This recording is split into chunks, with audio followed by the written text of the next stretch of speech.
Teman-teman, baca firman Tuhan wajib setiap hari. Amin. Halo teman-teman, baca firman Tuhan wajib setiap hari. Amin. Halo, selamat pagi saudara-saudara sebangsa dan air. Kembali kita di channel YouTube TWKK Jakarta Tenang. Sebelum baca firman, kita bernyanyi dari pendek nomor 135 Otondi Parbadia.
Selamat berjumpa kembali dalam bacaan firman Tuhan 1 Samuel pasal 23 dan seterusnya.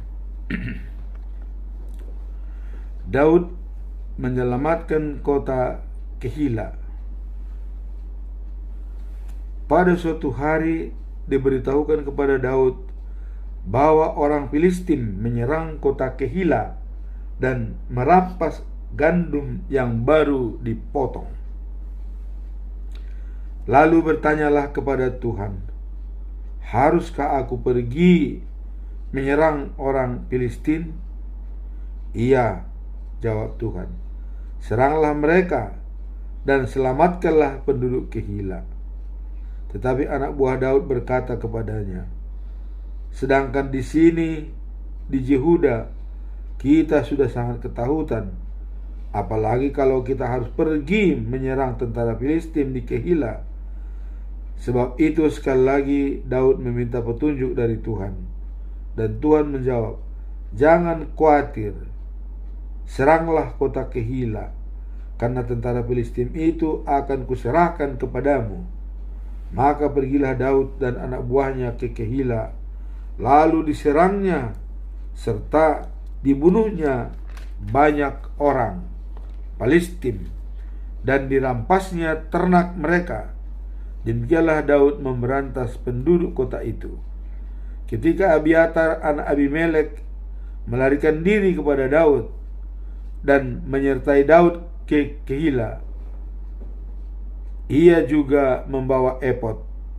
Ketika diberitahukan kepada Saul bahwa Daud ada di Kehila, pikir Saul, Daud telah diserahkan Allah kepadaku. Ia terjebak karena telah masuk ke dalam kota yang bertembok dan berpintu gerbang. Lalu Saul mengerahkan tentaranya dan berangkat ke Kehila untuk mengepung Daud bersama semua anak buahnya. Tetapi Daud sudah tahu bahwa Saul berniat jahat terhadapnya. Sebab itu ia berkata kepada Imam Abiatar, bawalah efod itu kemari. Lalu berdoalah Daud, Tuhan Allah Israel, aku mendengar bahwa Saul berniat untuk datang ke Kehila dan menghancurkan kota itu karena aku hambamu. Benarkah kabar yang kudengar itu, Tuhan Allah Israel? Sudilah, beritahukanlah kepada aku. Tuhan menjawab, ya, Saul akan datang. Lalu tanya Daud lagi, apakah warga kota Kehila akan menyerahkan aku ke anak buahku kepada Saul? Maka Tuhan menjawab, ya. Lalu Daud serta anak buahnya, kira-kira 600 orang, segera meninggalkan Kehila dan mengembara dari satu tempat ke tempat yang lain. Ketika Saul mendengar bahwa Daud telah pergi dari Kehila, ia membatalkan rencana penyerangannya. Daud di daerah pegunungan. Setelah itu Daud tinggal di gua-gua pegunungan di padang gurun Zif. Ia selalu dikejar-kejar oleh Saul, tetapi Tuhan tidak menyerahkannya kepada raja itu. Meskipun demikian, Daud takut juga karena Saul berniat hendak membunuhnya. Pada suatu waktu, Daud ada di Hores, di padang gurun Zif. Jonathan pergi menemuinya ke situ untuk menguatkan kepercayaannya bahwa ia akan dilindungi Allah. Kata Jonathan kepadanya, jangan takut, engkau tidak akan jatuh ke tangan ayahku. Beliau tahu benar bahwa engkaulah yang akan menjadi raja Israel, dan bahwa aku akan mendapat kedudukan di bawahmu. Kemudian Daud dan Jonathan mengikat perjanjian persahabatan di hadapan Tuhan. Sesudah itu Jonathan pulang ke rumahnya, sedangkan Daud tetap tinggal di Hores. Kemudian beberapa orang dari Zif menghadap Saul di Gibea dan berkata, Daud bersembunyi di daerah kami dalam gua-gua dekat Hores, di atas bukit Hakhila, sebelah selatan padang gurun Yehuda. Kami tahu bahwa Baginda ingin sekali menangkap dia. Sebab itu datanglah ke daerah kami. Kami menjamin bahwa Baginda pasti dapat mengejarnya. Saul menjawab, semoga kamu diberkati Tuhan karena berbuat baik kepadaku. Pergilah dan pastikan lagi, periksalah dengan sungguh-sungguh di mana Daud berada dan siapa yang telah melihatnya di sana. Aku mendengar bahwa ia sangat cerdik. Jadi periksalah dengan teliti gua-gua yang pernah menjadi tempat bersembunyiannya, dan kembalilah kemari untuk melaporkan bahwa kepadaku, lalu aku akan pergi bersama-sama dengan kamu. Dan jika ia masih ada di wilayah itu, pasti akan kucari, walaupun harus kobrak-abrik seluruh Yehuda. Maka berangkatlah orang-orang itu kembali ke Zif mendahului Saul. Pada waktu itu Daud dan anak-anaknya ada di padang gurun Maon, di lembah yang sunyi di daerah selatan padang gurun Yehuda.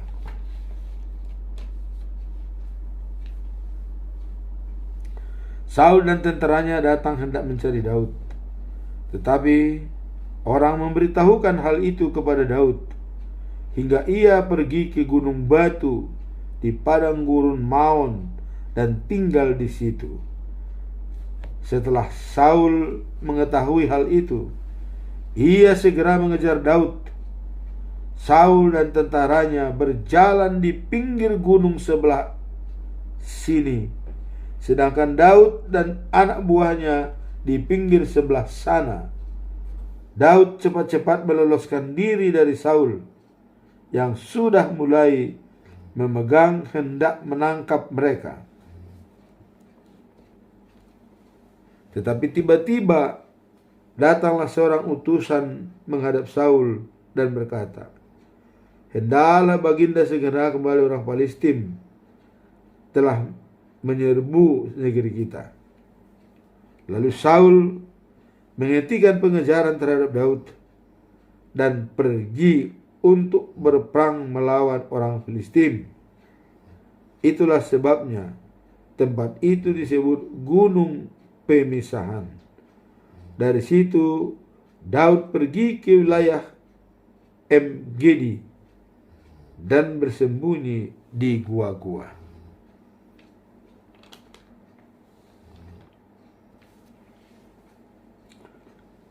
Daud tak mau membunuh Saul.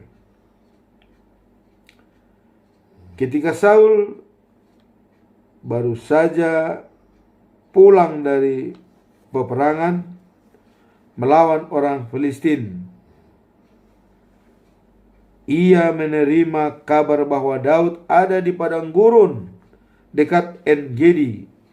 Segera Saul memilih 3.000 prajurit terbaik dari seluruh Israel, lalu berangkat mencari Daud dan anak buahnya di sebelah timur gunung batu kambing hutan. Maka sampailah Saul di dekat beberapa kandang domba di tepi jalan. Di situ ada pula sebuah gua, dan Saul masuk untuk buang hajat. Kebetulan sekali Daud dan anak buahnya sedang bersembunyi di gua itu juga. Lebih ke dalam lagi, lalu berkatalah anak buah Daud kepadanya, "Inilah kesempatan bagi bapak.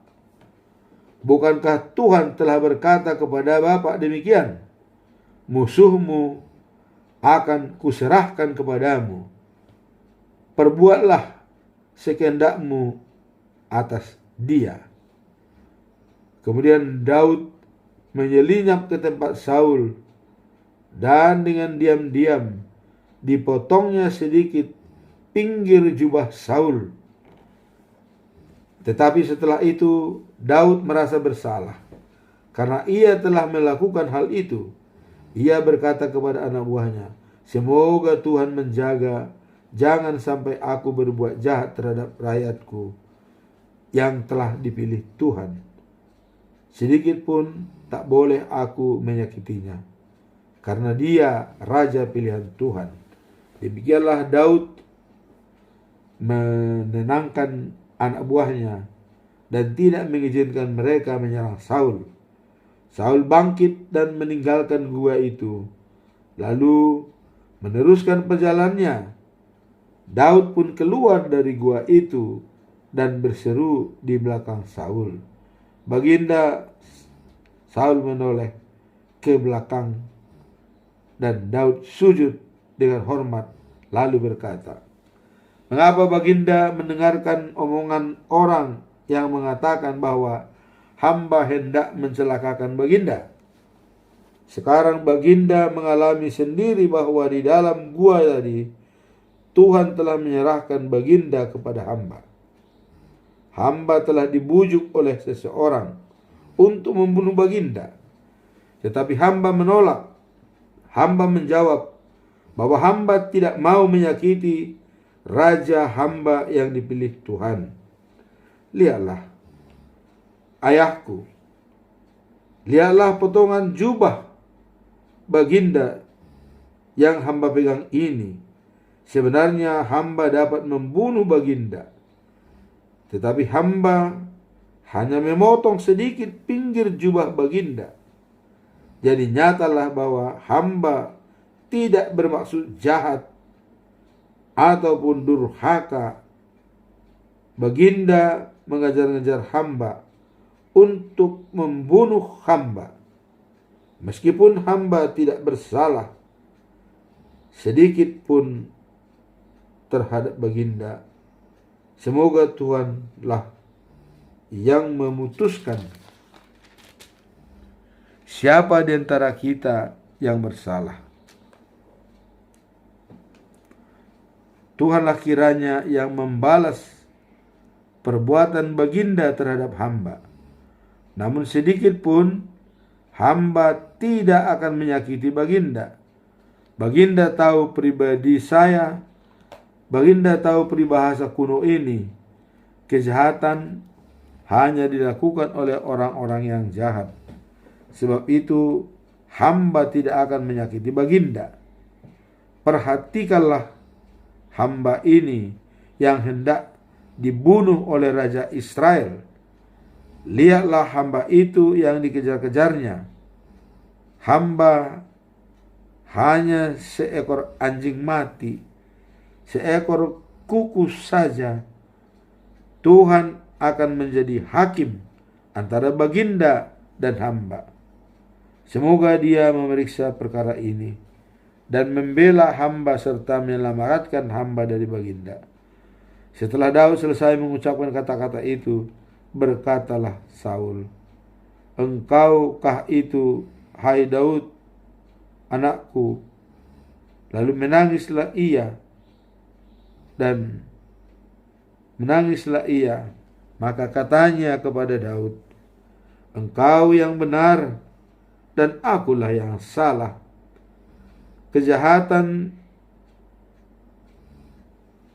Kejahatanku terhadapmu telah kau ubah dengan kebaikan. Pada hari ini engkau telah menunjukkan bahwa engkau bermaksud baik terhadapku.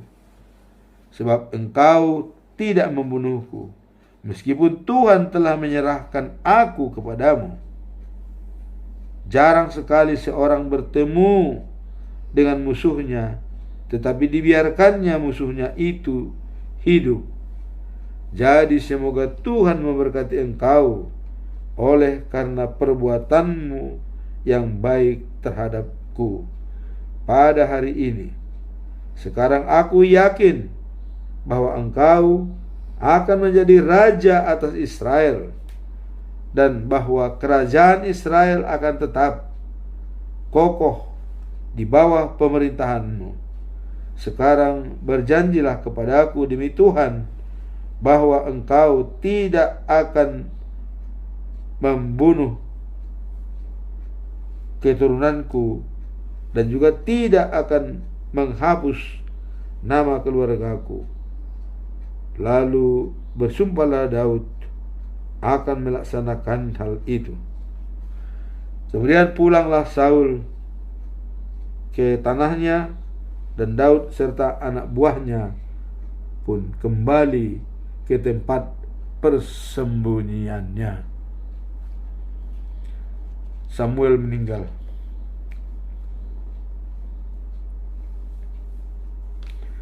Tak lama kemudian Samuel meninggal. Seluruh Israel berkumpul untuk mengikuti upacara berkabung. Kemudian ia dikuburkan di rumahnya di Rama. Daud dan Abigail. Setelah itu Daud pergi ke padang gurun Paran. Di kota Maon ada seorang laki-laki dari kaum Kaleb, namanya Nabal. Ia mempunyai tanah peternakan di dekat kota Karmel. Ia sangat kaya dan memiliki 3.000 ekor domba dan 1.000 ekor kambing. Abigail istrinya cerdas dan cantik, tetapi Nabal bertabiat kasar dan berkelakuan buruk. Pada suatu hari Nabal sedang menggunting bulu dombanya di Karmel. Ketika Daud yang ada di padang gurun mendengar hal itu, lalu ia menyuruh pemuda pergi ke Karmel, menemui Nabal untuk menyampaikan salam Daud kepadanya. Ia menyuruh mereka berkata begini kepada Nabal, "Salam sejahtera kepadamu dan keluargamu serta segala milikmu. Aku mendengar bahwa engkau sedang menggunting bulu dombamu. Ketahuilah bahwa gembala-gembalamu yang ada di daerah kami tidak pernah kami ganggu, dan juga belum pernah mereka kehilangan apapun selama ada di Karmel. Coba tanyakan saja kepada mereka, pasti mereka akan membenarkan hal itu. Sebab itu kuharap agar anak buahmu diterima dengan baik di rumahmu, karena kami datang pada hari besar ini. Berikanlah juga kepada hambamu ini dan kepadaku, Daud teman baikku, apa saja menurut kerelaanmu." Setibanya di Karmel, anak buah Daud menyampaikan pesan itu kepada Nabal atas nama Daud. Lalu mereka menunggu, tetapi Nabal menjawab, "Daud, siapa dia? Siapa itu anak Isai? Belum pernah aku mendengar tentang dia. Akhir-akhir ini banyak hamba yang lari dari majikannya di negeri ini. Mana bisa aku mengambil roti dan air minumku serta daging yang telah kusediakan bagi para pengguntingku, lalu kuberikan semua itu kepada orang yang tidak jelas asal usulnya?" Maka anak buah Daud itu kembali kepada Daud dan memberitahukan kepadanya bahwa kata-kata Nabal itu, "Ikatlah pedangmu di pinggang masing-masing." Perintah Daud, "Segera anak buahmu mentaati perintah itu." Daud juga mengikat pedangnya di pinggangnya dan berangkat dengan kira-kira 400 orang, sedang 200 orang tinggal untuk menjaga barang-barang. Sementara itu kepada Abigail, istri Nabal, sudah diberitahukan oleh orang pelayan Nabal demikian, "Sudah dengarkah nyonya? Daud telah menyuruh beberapa utusan dari padang gurun untuk memberi salam kepada Tuhan kita. Tetapi beliau mencaci maki mereka. Padahal mereka sangat baik kepada kami. Tidak pernah kami diganggu, dan juga belum pernah kami kehilangan apapun ketika kami berteman dengan mereka di padang gurun. Siang malam mereka melindungi kami selama kami menggembalakan kambing domba di dekat mereka. Sebab itu, pertimbangkanlah hal itu, dan jangan putuskanlah apa yang dapat nyonya perbuat, sebab pastilah akan datang pembalasan terhadap Tuhan kita dan seluruh keluarganya. Tuhan kita begitu keras sehingga beliau tak dapat diajak bicara. Lalu segera Abigail mengambil 200 roti dan 2 kantong kulit penuh berisi air anggur, 5 domba panggang, 17 kilogram gandum goreng, 100 rangkai buah anggur kering, dan 200 kue ara. Semua itu dimuat di atas keledai-keledainya. Lalu berkatalah ia kepada pelayan-pelayannya,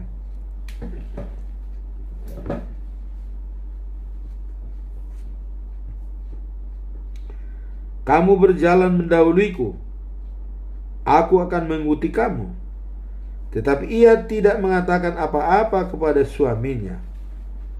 Abigail menunggang keledainya, dan ketika ia sampai pada sebuah belokan di pinggir gunung, berpapasanlah ia dengan Daud dan anak buahnya yang sedang turun menuju ke arahnya.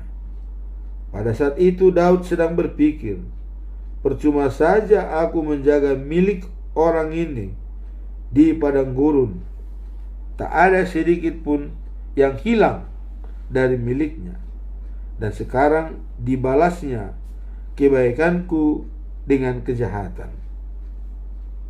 Kiranya Allah membunuh aku apabila tidak kubunuh semua yang laki-laki yang ada di sana sebelum matahari terbit."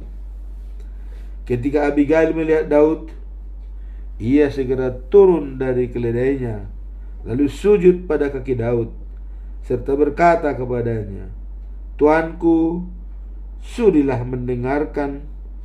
Biarlah kesalahan itu hamba tanggung sendiri. Janganlah tuanku pikirkan Nabal, orang yang tanpa guna itu. Ia orang bodoh, sama dengan arti namanya. Hamba tidak melihat utusan-utusan yang tuanku suruh itu. Allah telah mencegah tuanku menuntut balas dan membunuh musuh-musuh Tuan. Dan sekarang tuanku, demi Tuhan yang hidup, hamba bersumpah, kiranya nasib segala musuh tuanku dan setiap orang yang mencelakakan tuanku sama seperti nasib Nabal. Terimalah bingkisan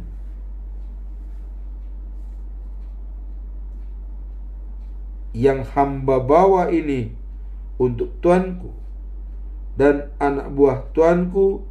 Maafkanlah kelalaian hamba. Tuhan pasti akan menjadikan tuanku serta keturunan tuanku raja atas Israel, sebab tuanku berperang untuk Tuhan dan tuanku tidak akan melakukan kejahatan seumur hidup. Seandainya seorang menyerang tuanku dan mencoba membunuh tuanku, maka tuanku pasti akan dihubungi Tuhan Allah, seperti harta yang dijaga oleh pemiliknya. Tetapi musuh tuanku akan dilempari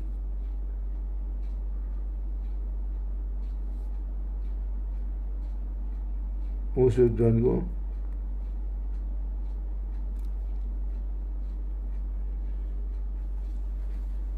akan dilemparkan oleh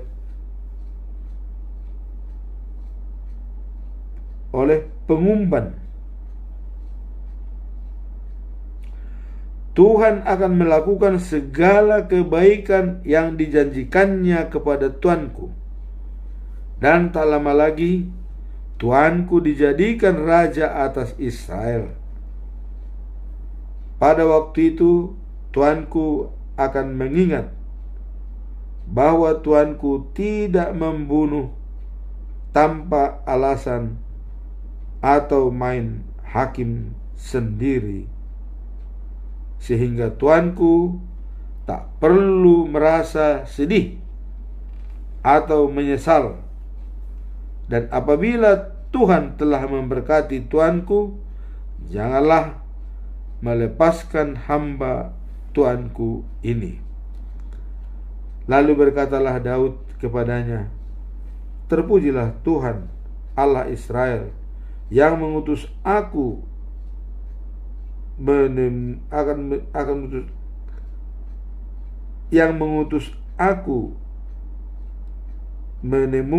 menemuiku pada hari ini. Terpujilah kebijaksanaanmu, dan terpujilah juga engkau sendiri, karena telah menahan aku melakukan pembunuhan serta main hakim sendiri. Tuhan tidak menahan aku berbuat jahat terhadapmu. Demi Tuhan Allah Israel yang hidup, seandainya engkau tidak segera menemuiku, pastilah seluruh anak buah Nabal sudah mati pada waktu matahari terbit. Setelah itu Daud menerima apa yang dibawa oleh Abigail untuknya, lalu berkata kepadanya, pulanglah ke rumahmu dan jangan khawatir permintaanmu kukabulkan. Ketika Abigail kembali kepada Nabal, ternyata ada pesta besar di tanahnya, seperti pesta raja, dan karena Nabal mabuk dan bersukaria kepadanya tidak diberikan